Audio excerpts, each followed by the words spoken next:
Welcome to BioGlow. If you like this channel, please like, share, and subscribe. Today we are going to discuss the second part of the topic air sampling methods. Myself, Mohammad Jasil A, Assistant Professor of Microbiology, Marcus Arts and Science College, Advanad. What are the other methods used to analyze the samples present in air? First one, vertical cylinder. This was first used by Rempe in 1937 for trapping airborne pollen. It have a removable sticky coating like Vaseline or sellotape or a cellophane paper is applied on a cylinder which is hung vertically from support of desired height. The counting is done by traversing, that is, move back and forth the cellotape or cellophane tape, that is, in effect following circumference, that is, outer boundary around the cylinder. The number of traverses necessary to obtain a reliable count will depend on the number deposited. So, the number of traverses depends on the number of deposited particles. Spores counted in the area scanned can be then converted to number per square centimeter for comparison with other catches on cylinder traps. Glass vertical cylinders are shown to be reasonably efficient in sampling air spora. It is discovered by Gregory in 1951 and Hurst in 1959. The sampler was modified by Ramalingam to suit for routine aerobiological work in Indian conditions. Vertical cylinder pollen trap is a wind impaction air sampler is found to be most suitable for its simple construction and efficiency. Spore trapping surface is an adhesive coated cellophane tape wrapped around a glass cylinder. The structure is adhesive coated is wrapped around a glass cylinder of 0.53 cm in diameter that is suspended under a metallic shield. This device is usually installed on the roof of high-rise buildings to facilitate free flow of air around it. Irrespective of wind direction, the airborne pollen and spores get trapped on the vertical cylinder. The vertical cylinder is convenient and cheap. That is the advantage of vertical cylinder. It is convenient and cheap. But the main drawback, that is disadvantage, is that it catches a negligible amount of spore in still air and small spores at ordinary wind speed, and so changes in catch occurs with alteration in wind speed. Sometimes the changes in catching occurs with alteration in wind speed. Any alteration in wind speed may affect the catching of spores. Vertical cylinder pollen trap. This is the structure of vertical cylinder pollen trap. A protective metallic shield is there. Glass rod with 0.53 cm diameter, and the glass rod is surrounded by adhesive coated cellophane tape that is supported with a supporting steel angle. Then second sampler, Hurst spore trap. It is introduced by Jim Hurst in 1952. The suction trap provides data on rapid changes in the composition of air spora. It is a power-driven trap for continuous operation in the field.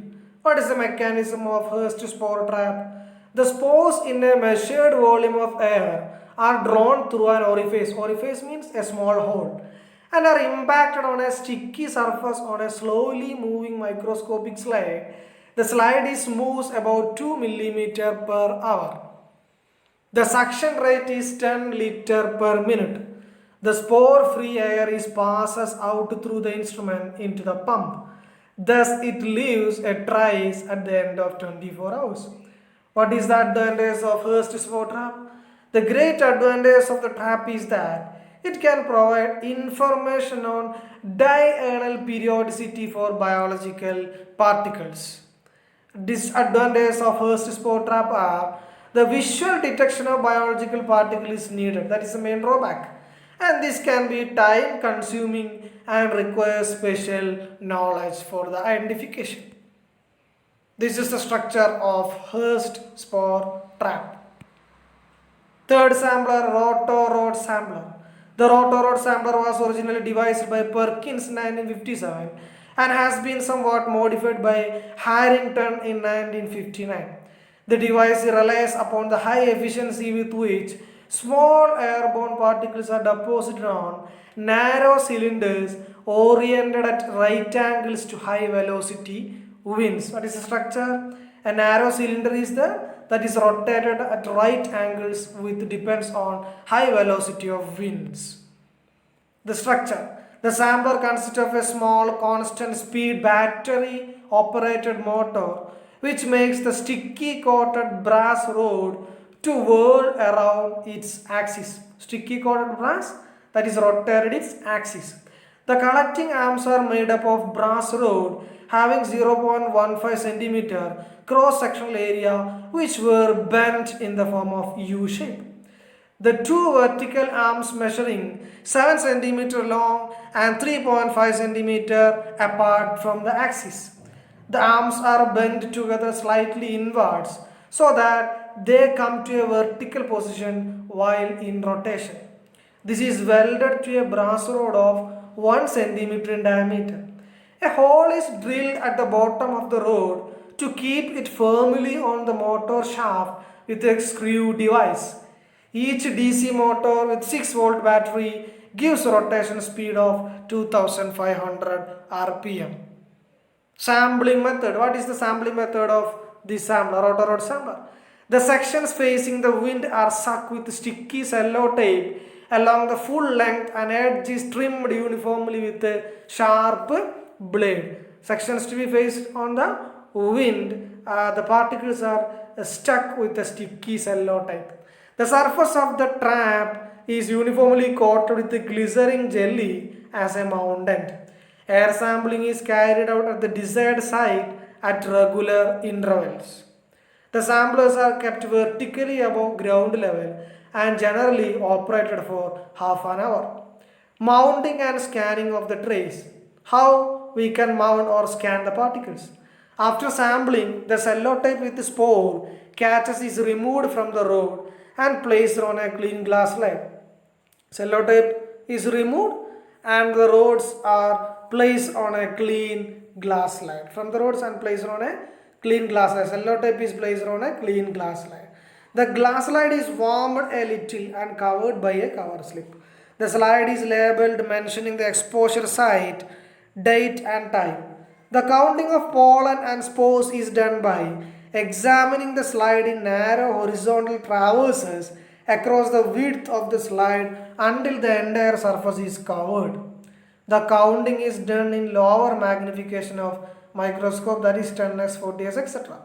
But higher magnifications are also used when required.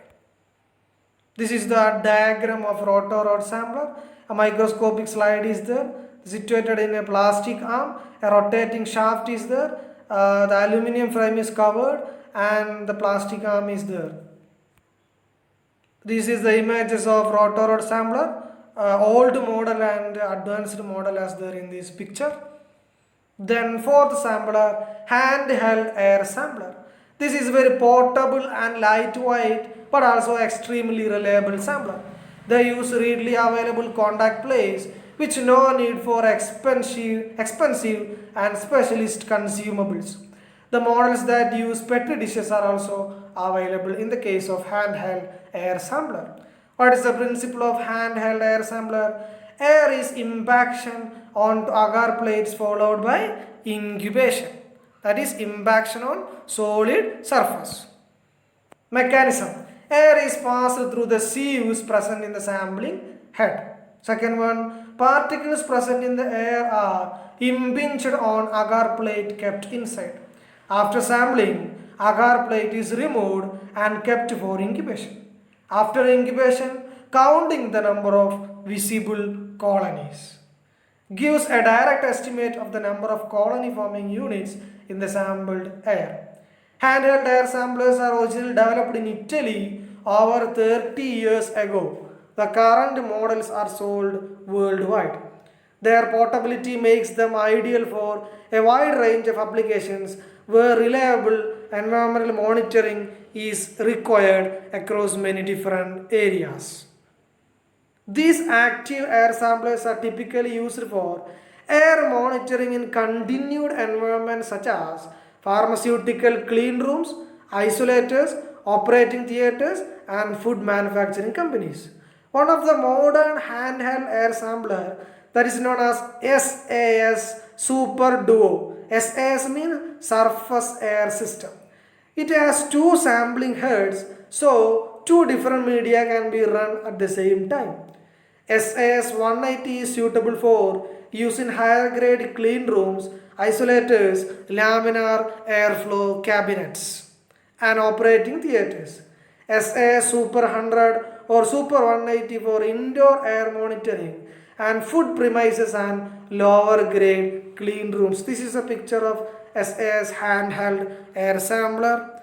Then next picture, this is a picture with the nutrient plate is there inside the handheld air sampler, and this is the SA Super Duo sampler. In this sampler we can use two different types of selective medias inside the instrument. That is advantage of SA Super Duo sampler. Then Burkhart's volumetric sampler. This sampler is made by Burkhart Manufacturing Corporation, Herts, England. This strap is made up of light alloy and plastic material. The height of this strap is 96 mm with a diameter of 88 mm and net weight is 600 gram. This apparatus can be operated either on main or with batteries. The impaction of orifice is mounted in the vertical plane. The instrument has a suction rate of 10 liters of air per minute. An on or off switch is mounted on the underside of the sampler. A switch is there with on and off.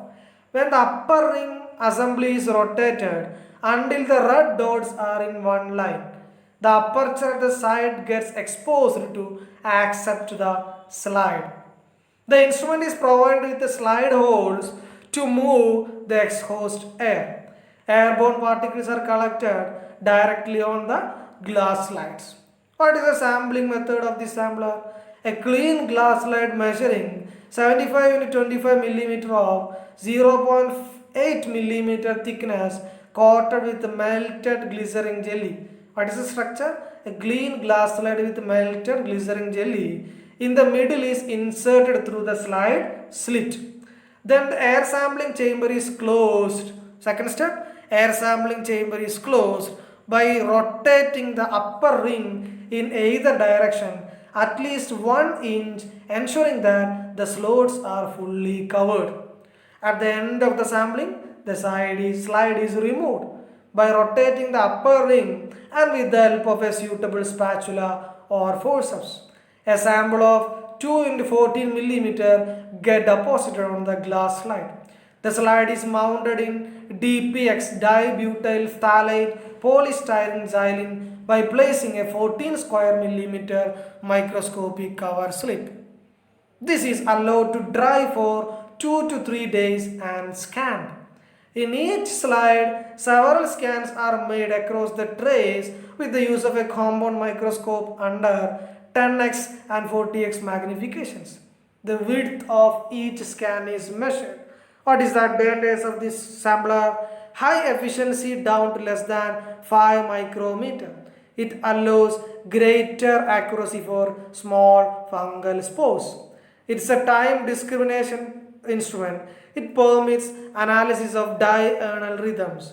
The permanent slides for future reference are used. This is the advantage of this technique. Permanent slides for future references. Then disadvantage, it is heavy and expensive. Then visual counting is very time consuming. This is the structure of Burkhart spore trap. Tilak air sampler. This is a modern sampler which was devised by Tilak in 1968. This sampler was awarded the import substitute prize by the government of India in the year 1972. What is the structure of Tilak air sampler? It's an electrically operated machine which runs on electric power supply, that is 230 volt AC, and provides continuous air sampling data for 8 days. Instead of a vacuum pump, an exhaust fan is provided on the top position of the sampler. The electric clock is fitted in the instrument, synchronized with the drum. Air is sucked through the orifice of the projecting tube at the rate of 5 liters per minute. This is a procedure. Air is sucked through the orifice of the projecting tube at the rate of 5 liters per minute, and it impinges on the transparent cello tape, which is 1.5 centimeter in breadth and stuck on the slowly rotating drum. The drum completes one circle in 8 days, this giving the trace of catches for 8 days. The tape should be coated with glycerin mixed with Vaseline or petroleum jelly. The mounting of cello tape is done in glycerin jelly, and the scanning is done by dividing the tape into 8 sections, which are mounted on 8 separate slides. The tape can be further divided into hourly intervals for microscopic examinations. These are all about air sampling methods. Thank you for watching this video. If you like this video, please like, share and subscribe.